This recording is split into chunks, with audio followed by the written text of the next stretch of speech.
the Knick that is most likely to have a breakout season. Now, who would you pick, George? Who are you going with? Well, let's let the chat chime in a little bit before we start talking. Well, I mean, all of these guys are poised for a breakout season. Yeah. I mean, in some ways, I could see all four of them having. I mean, let's define breakout. Let's define breakout. Like I would see a massive increase in performance and impact. So if you're looking at RJ would probably have to solidify that he is a legit number 2 or number 1 in this league. For Mitch, that's a big breakout. We're talking about, hey, most likely have a breakout season. Yeah, I want Quickley to show that he could be a starting caliber, either 2 guard, or if you want to say he's either one, I'll take. From Obi, a major breakout for him would be, playing like a 6-man-esque type player, looking at where he came from as a player that was getting very little minutes. If he were to come and perform to a level where he could be, let's say, a pseudo starter, where he's starting level in terms of his level of play, but because he's behind Julius Randle, he's probably just going to be, a 6-man. And then for Mitch, Mitch himself has said he wants to be defensive player of the year. So I would like a defensive player of the year performance if you're going to talk about a breakout season. Okay. All right. So it's all relative depending on the player. The player, yep. Okay. God, and I could see all four. Well, IQ, what was IQ's breakout? Similar to that of Obi being a starting caliber type player, either at the 2 or the 1. I think all of those are possible. Who do I think is the most likely? I actually think, and it's going to be the easy answer, but I think it's RJ. RJ is probably the most likely to have a breakout season. Now, I define his breakout season a little bit less than yours. I mean, if he breaks out and becomes a number 1, I mean, that's that means he does like the leap that like Donovan Mitchell made. It's possible, but I still think if he solidified himself as a solid number 2 guy who can get you a bucket when you need it, who can make a play when you need it, who can get a defensive stop when you need it, and can average 20, I think he could average. He doesn't have to do too much either to do it. He could probably average 21, 8, and 4. That would be 4 points extra. I think we averaged 17 this season. 17. Yeah, 4 points extra. 3.5, something like that. Yeah, so that's like that's like a 20%, 28, 19% increase. Yeah, I think that's totally within his realm. Now, I wouldn't, and I see what you mean. That's not like a super breakout. A breakout would be 24. All-star. Yeah, all-star. And I think that is totally possible for him. It really is possible for him. So we'll see. I mean, that would be awesome. Let's see. What does the chat say? Are you putting up one of those polls? Yeah, it's fluctuating right now. It was Mitch at one point. Then it went. I look like you convinced everybody it's going to be RJ. Well, I let them out. I let them vote first. Me personally, I think it's going to be Mitch. I think Mitch was second. Mitch is second right here. Yeah, that's who I think is going to be, because one of the big things we've been saying is, how is Mitch going to look if he has a point guard? And now, you mentioned it earlier, Mitch didn't play much with Derrick Rose. And now, not only is he going to be able to play with Derrick Rose, we brought in Kemba Walker, another player that's pretty decent at finding and setting up his teammates. So to see that with Mitch, and to see Mitch on social media putting in the work in the gym, and also saying that he wants to come and be a defensive player of the year type player, if you put those two together, I'm expecting a big season for Mitchell Robinson at that point. Yeah, ooh, that'd be nice. I would love for him to really make a real serious run for all defensive team. Right. Second unit. I don't care which one. If he's on that team, they're going to have to pay him. Imagine if he doesn't take the extension this offseason and then plays to that level and then hits free agency, he's going to get $20 million. Yeah. here's to circle back to the contract thing, because when you listen to Julius Randle's interview that he did, I recommend everybody listen to it, the full one, the 16-minute one, after he officially signed the contract. Because you JD and I had chopped it up about what's Randle thinking when he first agreed to it. He said, yes, he realizes he may have left some money on the table, but his faith in what the Knicks are building, Leon, Wes, Scott Perry, and Thibs, what they're building, he's going to benefit from it greatly in years to come. Same can be said for Mitch. If Mitch just signs a deal, a 3+1, gets 10 million plus, whatever it is in that realm, whatever realm works for both parties, he should take it. Because 3 years from now, he's only 21, 22. In 3 years from now, or 22, I think he's 22 now. We'll turn 22. He's going to still be in the prime of it. He's going to be entering his prime when his contract is up. And then he'll get some serious money. So I think that's an argument for him to just kind of play ball and take a decent offer now. So before we move on to the next question, let's talk a little bit about IQ. You think IQ has a pretty good shot of blossoming or potentially having a breakout season?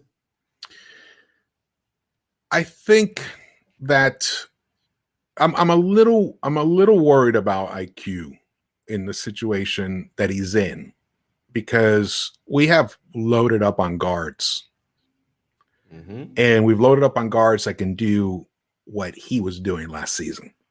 Which is, no one has the range that he has on our team, but in terms of being able to hit 3-4 3-pointers in a row, now we have Fournier. Kemba is an excellent 3-point shooter. Burks is back for his career, I believe. Yeah.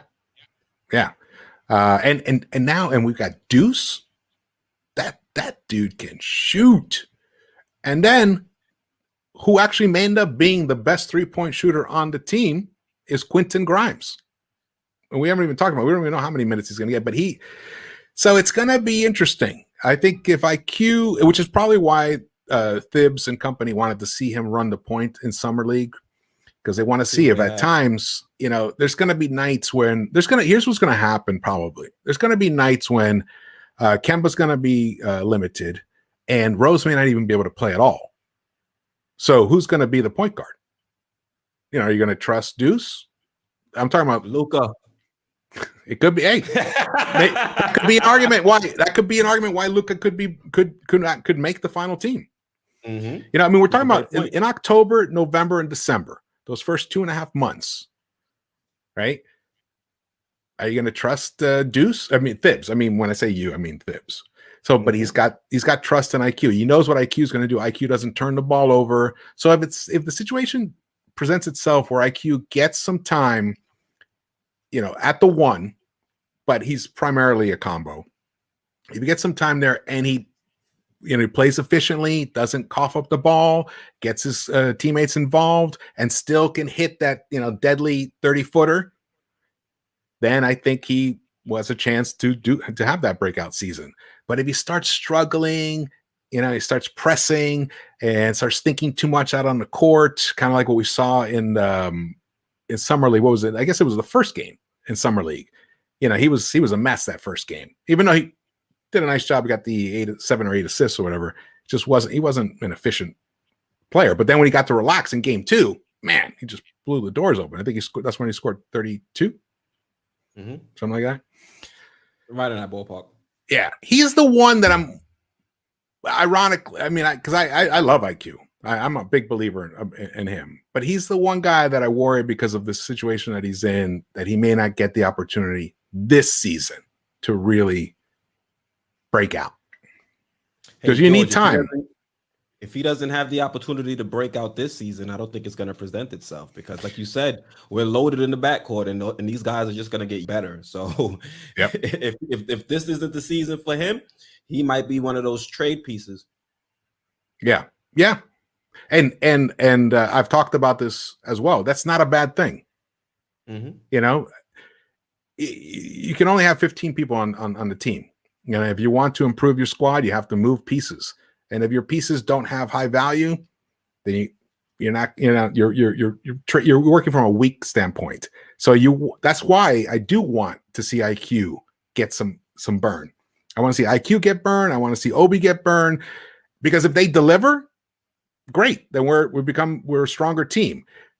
If they deliver, but they show promise, but there's still kind of like some weaknesses in their game, but they've enhanced their value as players, as NBA potential starters on another team, then we can trade them.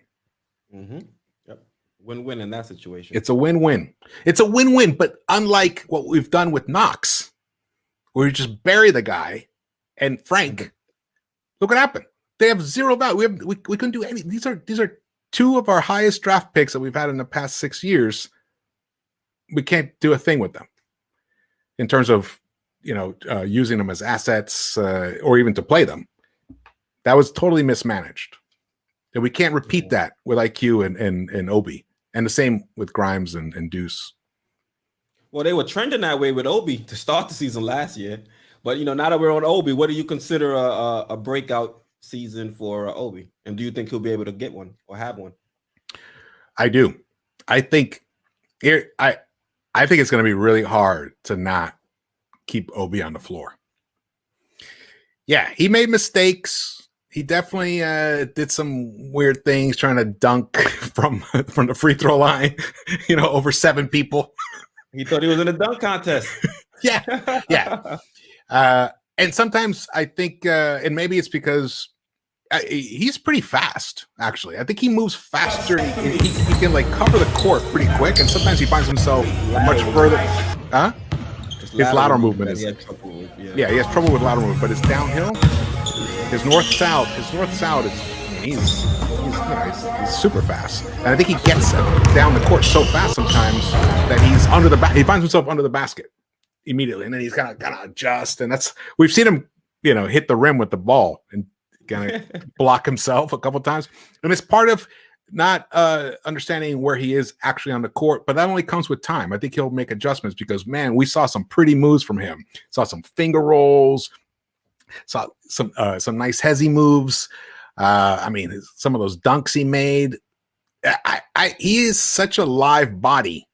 I think eventually, if he gets the chance to be a starter in this league, I think he can average 20 points a game. I think he's got that in him. He's going to have to find a hard spot trying to get minutes, though, on this team to get those. On this team, yes. That's the thing. Yeah. That's the problem with Obi. The fact that Julius Randle went out there and was all NBA, it's going to be hard to find Obi some minutes. I know you say a lot that we should see him operating with the small ball 5. It'd be nice to see. I didn't like a lot of the things I saw when we did that in preseason last year, and we didn't really go to it much after that. I think they used him for about 5 or 6 minutes with both Randle and Obi against the Pistons in last year's preseason game.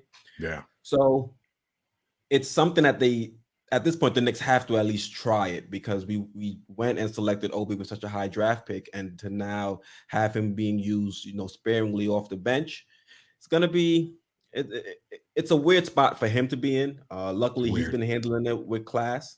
Hopefully the Knicks do right by him. Yeah, that's the other thing. His mindset, his attitude. He has such a great, his approach to the whole situation is perfect. He's just open. He wants to learn. He's a sponge, but you can see he's not content with just sitting on the bench.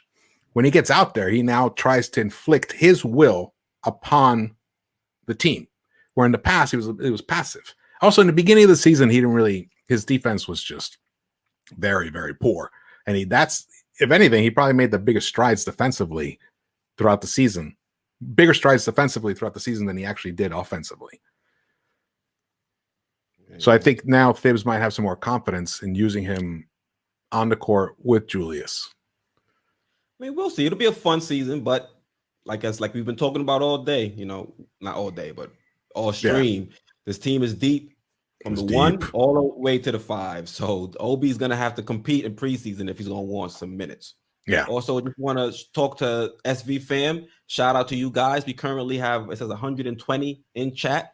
We got 54 likes. Do me a solid. We got a guest in the building, George from Into the Knicks Verse. Make sure you guys smash that like button so that way you know, that way we know you guys are liking the content and supporting the channel even further. So I appreciate you guys for being in chat. Just do me a solid. Smash that like button. And also, if you're not subscribed, you've been watching for a while, now would be the great time to do so. Yes. So yes.